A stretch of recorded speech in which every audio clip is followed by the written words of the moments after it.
자, 인천의 으슥한 빌라에 경찰들이 들이닥칩니다. 30분 뒤에 무슨 일이 있는지 한번 보시죠. 이렇게 경찰에 붙잡혀 밖으로 나온 남성 조주빈입니다. 텔레그램 대화방에 성착취 동영상을 제작하고 유포하고 12개 혐의로 구속된 박사 조주빈이 이렇게 검거되는 모습입니다. 자, 검거 당시 조주빈의 주거지에서 박사방의 범죄의 수익으로 보이는 현금 1억 3천만 원도 발견이 됐는데, 자, 경찰들이 연행하는 모습 다시 한번 보시면요. 이렇게 조주빈은 굉장히 여유 있는 모습으로 저항도 없이 갑시다. 거의 이 모습으로 순순히 체포되는 모습도 확인할 수 있는 상황입니다.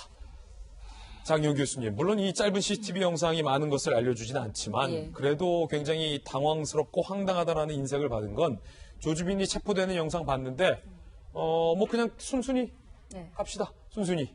저항하거나 반항하거나 이게 무슨 일이에요? 혹은 우리가 아는 고유정처럼 저 범인은 아닌데요. 어떤 리액션도 없었죠. 그래서 이게 오히려 사실은 보는 분들이 더 소름 끼쳤다. 이제 이런 표현까지 들었는데 전 사실은 조주빈이 왜 경찰들로부터 함께 무슨 범인 검거, 보이스피싱 범죄라든지 마약 범죄, 범인 검거 협조한 포상금을 받고 이런 이야기 한 적 있잖아요. 전 조주빈은 사실은 자기는 온라인상에서 혹은 협박이나 이런 것들로 여러 범죄를 저지르면서 살고 있으면서도 내가 경찰뿐만 아니라 대한민국을 내가 다 들여다보고 있다. 어떤 이런 자만감이나 이런 게 있지 않았을까 하는 생각이 들어요. 스스로 본인이 지금 경찰에 자백하기로도 내가 이렇게 범행을 할 수 있었던 건 경찰을 도우면서 대한민국의 현실을 알았다라는 거잖아요. 성착취물이나 성 동영상에 수요가 많구나. 이거 하면은 돈 좀 벌 수 있겠구나도 내가 경찰 협조하면서 알았고 등등등. 그러니까 예를 들어서 SNS를 쓰려면 이런 SNS를 쓰고 돈을 왔다 갔다 하려면 이런 비트코인이나 이런 가상화폐를 쓰고 이러는 게 경찰이 붙잡는데 어렵구나. 이 모든 것들을 자신이 경찰과 수사 협조하고 이 과정에 알았다라고 본인 입으로 진술을 했거든요.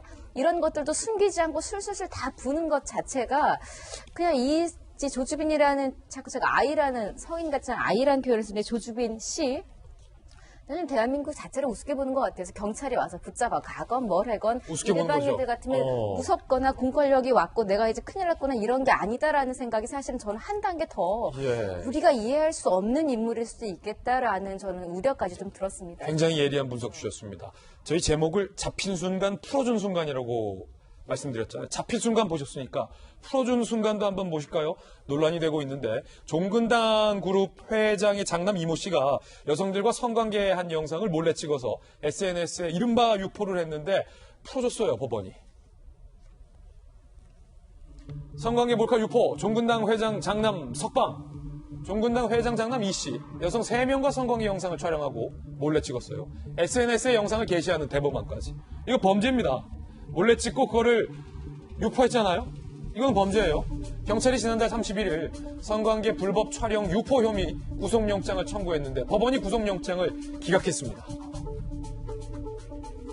법원, 피해자들 얼굴이 노출되지 않았고 피의자가 게시물을 자진 폐쇄했다. 그러니까 종근당 회장 장남이 게시물을 자진 폐쇄했다. 보라! 자발적으로 게시물을 폐지하지 않았냐. 피해자들이 처벌을 원하지 않고 있고 피의자의 진술 태도 등을 봤을 때 구속할 필요가 없다. 구속 위기 이 씨가 피해자들과 합의를 한 상황입니다. 김광선 변호사님 오늘 모셨는데 검찰 출신 변호사님이시잖아요. 지금 엠번방 사건으로 사실은 은밀한 장면을 몰래 찍고 여성들에게 동의 없이 찍고 특히 여성들의 동의 없이 동의를 하든 안 하든 이거를 부특정 다수에게 유포한 범죄는 굉장히 사회적인 악질적 범죄인데 이걸 법원이 구속영장을 기각했다. 굉장히 지금 논란이 많은데 검찰 출신 변호사로서 어떻게 보십니까? 지금 저희 영장 기각한 것은요. 약간 판사가 관행적으로 한 거예요. 그래요? 네. 그러니까 이제까지 우리 법원이나 이제 검찰의 입장이 저런 어떤 몰래카메라 자체에 있어서 구속 여부의 기준을 정하는 데 있어 몇 가지가 있어요.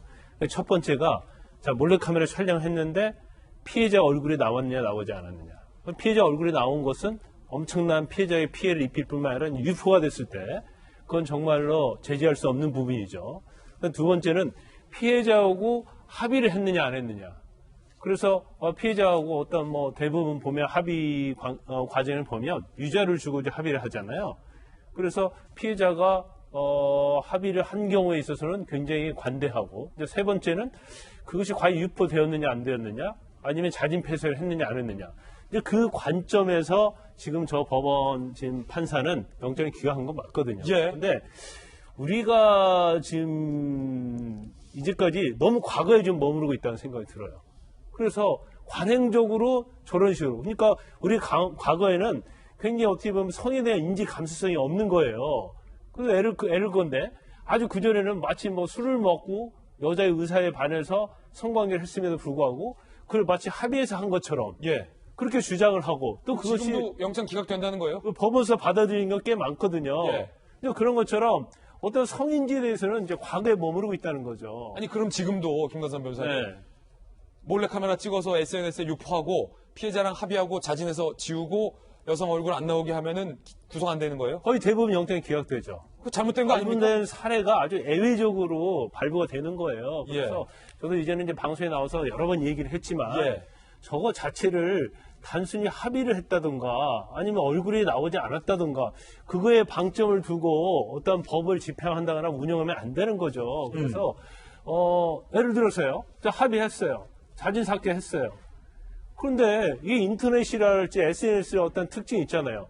그게 좀비처럼 살아서 계속 떠드는 거예요. 그 사람의 평생. 그렇기 때문에 이거 자체를 아예 엄벌을 해버리면 사실 범죄는 굉장히 줄어들 거라고 봐요. 예. 그런데 저런 거 하는 사람들도 특징이 뭐냐면 저거 벌금 좀 받아. 아니면 합의하면 돼.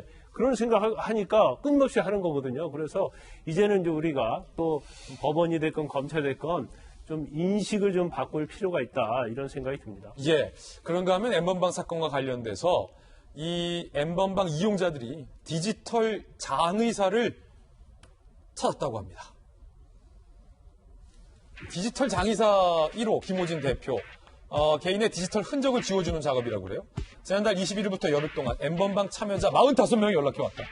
와 이거 뭐 김호진 대표가 경찰 수사에 협조해주면 45명 이용자 누군지 파악하기 쉽겠네요.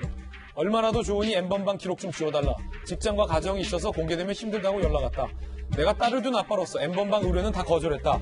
라고 밝혔고요. N번방 가해자들이 반성문을 쓰고 있다고 합니다. N번방 사건 연루 가해자들이 수사사법기관 제출용 반성문을 온라인에서 사고팔기 하고 있다는 거예요. 돈이면 다 됩니까? 반성문을 자기가 써야죠. 그 돈 주고 사요. 각종 성범죄 피의자들이 각자 사건 경험을 공유하는 온라인 카페 현재 회원수 2만 7명인데 구속되면 가장 효과적인 게 반성문이다. 심금을 울리는 반성문은 선처로 이어진다. 얼마 내. 심금을 울리는 반성문.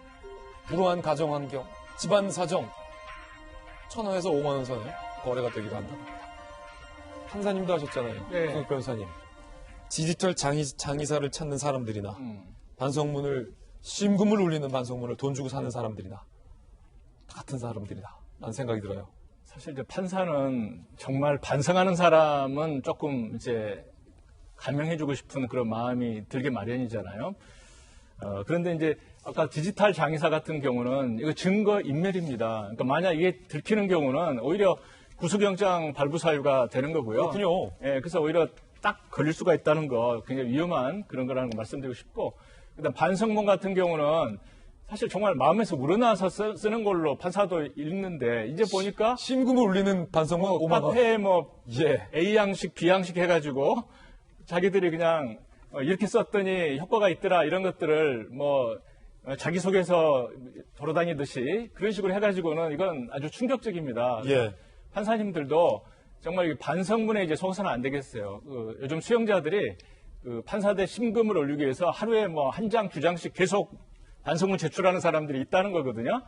그러니까 판사님들도 정말 제대로 보셔야 되고, 과거 보게 되면 김태총 같은 정말 그 엄청난 범죄자도 뭐 교도소 이런 데서 격하천선했다고 그래가지고 뭐 조기 석방되고 이랬는데 나중에 보니까 동일한 범죄로 뭐 들어간다든 이런 일들이 많이 발생했거든요. 예. 그러니까 반성문 이거 좀 판사님들이 좀 신중하게 보셔야 될 것 같습니다. 예.